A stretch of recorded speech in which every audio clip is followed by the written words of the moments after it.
Hi everyone! Welcome back to the AM Corner, where we start our days right and our futures bright. If you're a social work student, a future registered social worker, or already a practicing social worker, one skill that you will always have or you have to have in your career is communication. Siyempre, kailangan natin palagi. We're good at communicating, may it be verbal, written, even non-verbal. Whether you're doing case presentations, advocacy, yan, policy discussions, even interviews with your clients, your ability to communicate clearly can make a huge difference sa iyong career, no? So in today's video, I'll share 12 public speaking and communication tips, especially for you as future social workers and as practicing social workers as well. And let's start with tip number one.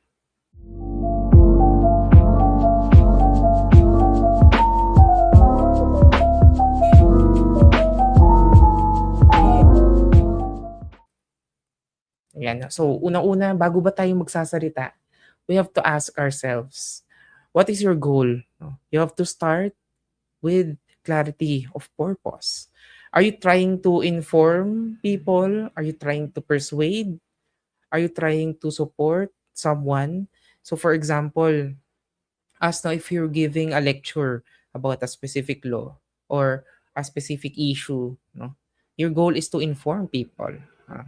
So if you're discussing a policy or an advocacy, your goal is to persuade para makita ng mga tao what are you saying, ano ba yung gusto mong ipahiwatig, or what are you fighting for specifically. And if you're talking to a client, your goal is to support and empower them. So here's the idea, you have to have a clear purpose. Kasi kapag meron tayong purpose in mind, we can convey clear messages. And kapag malinaw yung messages na gusto mong iparating, no? It will lead you to provide or to be able to provide a clear message and a confident delivery. No? So yan, tandaan natin, kapag may gusto tayong sabihin or we have a specific discussion in mind, we have to have a clear purpose. And that's tip number one. For tip number two naman, practice the KISS principle. Ano ba tong KISS principle na to? Hindi to yung kiss, no? Sana all, no? It's not the kiss literal meaning. So kiss meaning, keep it simple and structured. No? So we have to avoid complicating our messages. Ano ba yung good structure na pwede nating gamitin? Unang-una, you have to have an introduction. Ano ba yung topic mo? For the body naman, you will say 2 to 3 key points sa iyong topic, no? So, yun yung body na dapat naka-structure sa atin. And for our conclusion, what is your takeaway? Or ano ba yung synthesis mo regarding your message, no? So, using KISS provides you a structure. Ano ba yung uh, kailangan or para mas malinaw yung gusto mong message na maibigay, no, sa topic. Kung meron sa inyo, baka may nagte-thesis defense diyan or merong particular discussion or subject in social work na kailangan nyo ma-explain sa mga other students, no. So, kapag may structure tayo, it will train us to be more clearer and more logical, no. So, that's using KISS, tandaan natin 'yan, no. Keep it simple and structured. Tip number two. For tip number three naman, master active listening. Ito na, favorite natin to. As a social worker, we have to remember that communication is a two-way process. Great speakers are also great listeners. Sabi nga natin, there's a reason why you have 2 ears and 1 mouth. So meaning, we have to listen more. No? So practice these habits. Maganda no when we do active listening, tumitingin tayo sa mga mata kinakausap natin. No? So that's eye contact, nodding, yun, that's another way of saying affirming phrases like I see and tatango tayo, no? Or you understand. Yan. So sometimes we have to clarify our statements. Like tama po ba ito? No? Are we on the same page? Yan. In social work, listening builds rapport and trust. And sometimes, mas importante pa na magbigay tayo ng rapport kesa magmukhang matalino tayo or knowledgeable. No? So that's active listening. So number 4 naman, translate complex ideas into simple language. As a social worker, marami tayong na-encounter na difficult concepts na mahirap ipaintindi, no, sa mga kliyente natin. Yan. Alam ba nila yung transference? Alam ba nila yung counter-transference?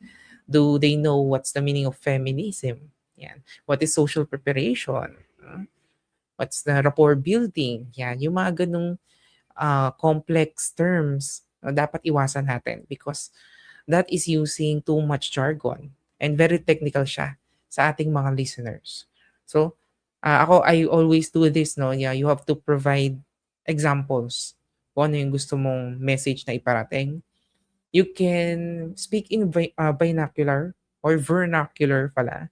Binocular pala is the the scope something. So, using Taglish if necessary, and you have to relate your ideas to real life situations. For example, meron tayo dito, no? Instead of saying cognitive dissonance, you can explain it as yung pakiramdam na conflicted ka kasi hindi tugma yung ginagawa mo sa paniniwala mo. So that's you using simple languages that makes it more relatable and easier to understand. Madali siyang intindihin per se. That's translating complex ideas into simple languages. Next naman, use the client-centered communication approach. Your communication should always reflect on our social work values. So what are those? No? So in our values, kailangan non-judgmental tayo. We have to be respectful. We have to be empathetic. Yan. So remember that our communication should uphold dignity, worth, and respect of or for every person. No? We will align this with our social work code of ethics. Tandaan natin yan, client-centered. Dapat we prioritize using good guiding principles ng social work. No? Like being non-judgmental, for example. For practicing self-awareness naman, ito, maganda to, because improving communication starts with knowing your habits. Ano ba yung habits natin usually when we talk about something or discuss a certain topic? Minsan mabilis tayong magsalita. Minsan mabagal tayong magsalita. Minsan naman yung tono natin is very monotone or parang walang pakiramdam, no? Very straight lang. Sometimes we use fillers such as so and yan yung mga dapat alam natin na ginagawa natin. Or sometimes, do we sound confident or hesitant sa mga sinasabi natin?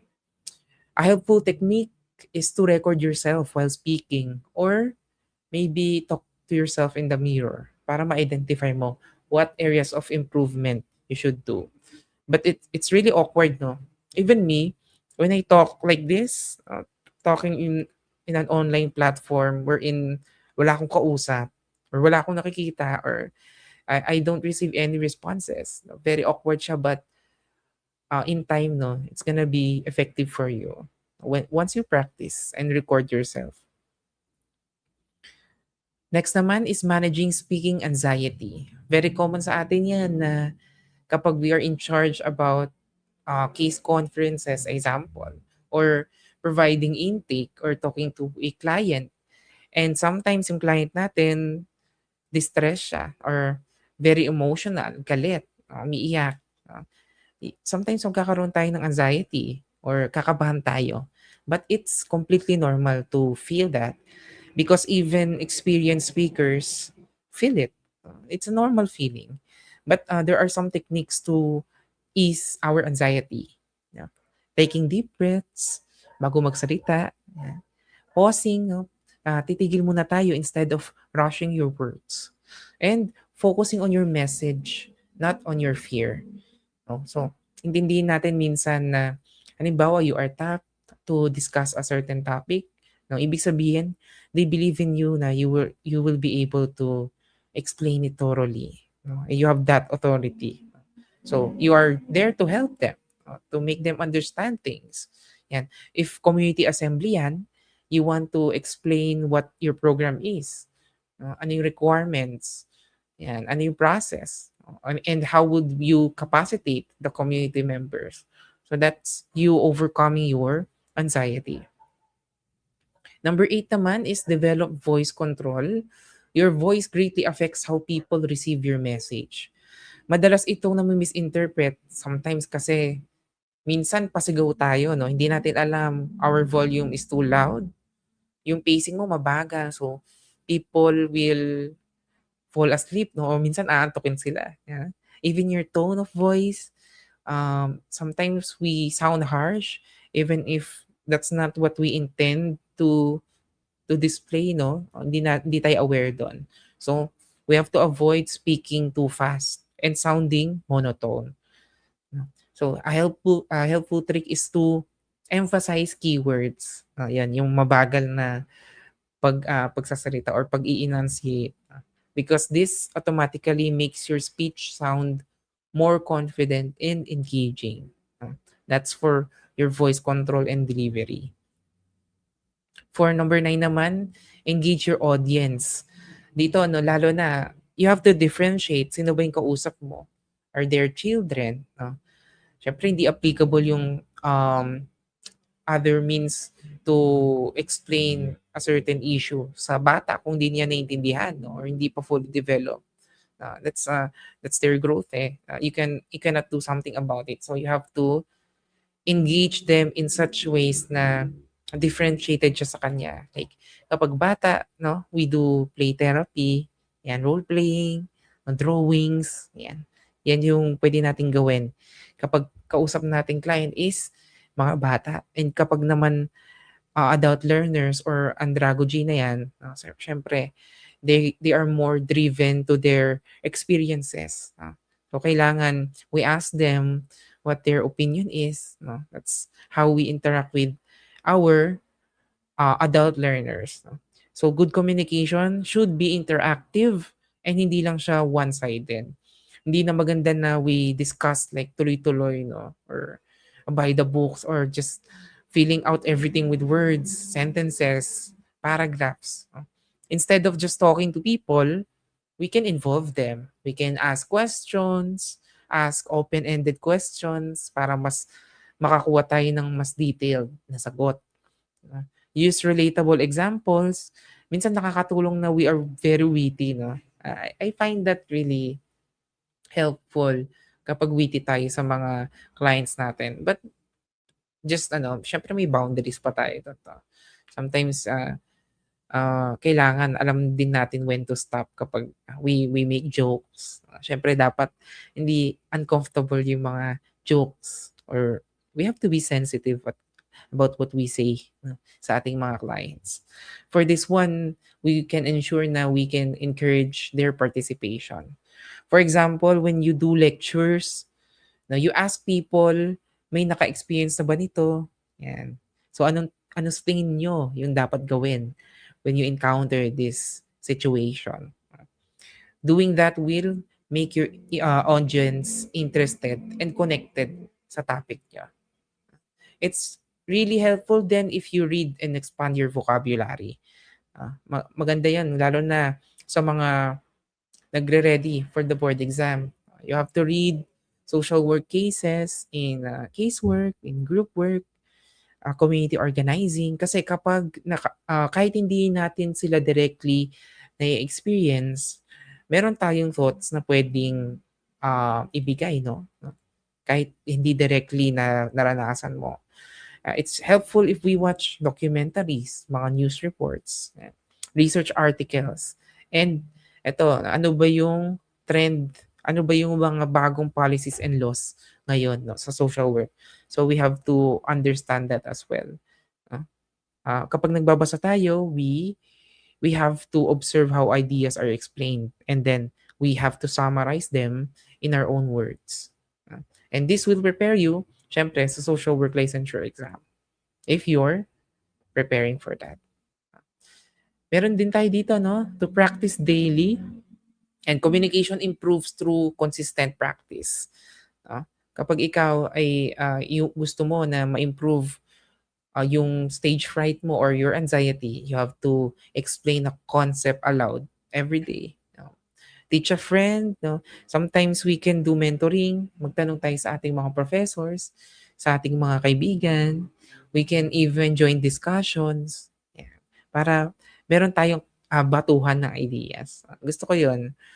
I like, talking to a friend as well, 'no, kasi do'n mo makikita, can you comprehend well, can you paraphrase, yung sinasabi ng friend mo, 'no? Can you empathize in such way na you will not say na kapag magsasabi ng problem yung friend mo, "Eh, ako nga, eh, ako nga mas malala pa yung problema ko pero hindi ko sinasabi sa'yo." Yung those kinds of, insensitive remarks, dapat aware tayo kung, nasasabi natin. And 'wag nating kakalimutan na we have to think like a professional. Your communication style should reflect your professional identity. So kailangan tayo 'no, as social workers, we are careful. Baka it sounds like you're giving orders. Kasi mahirap 'yan, baka ma-misinterpret tayo. We have to avoid sounding superior and we have to never, interrupt people. 'Yan. So, kapag sa social work, ang ginagamit natin na language is empowering languages, collaborative, 'yan. Kasi we work with the clients, and we have to have a respectful dialogue. Remember, ito paulit-ulit, social workers work with people and not above them. That's the, thinking like a professional. So, for final insight, public speaking in social work isn't about being flashy, it's about being clear, empathetic, and purpose driven. Your words influence decisions, policies, and laws. So that's our tip for you for public speaking. Now, this is highly requested, no, na topic. I hope, marami kayong na-input dyan, no, or natutunan. And that brings us for the end of our today's video.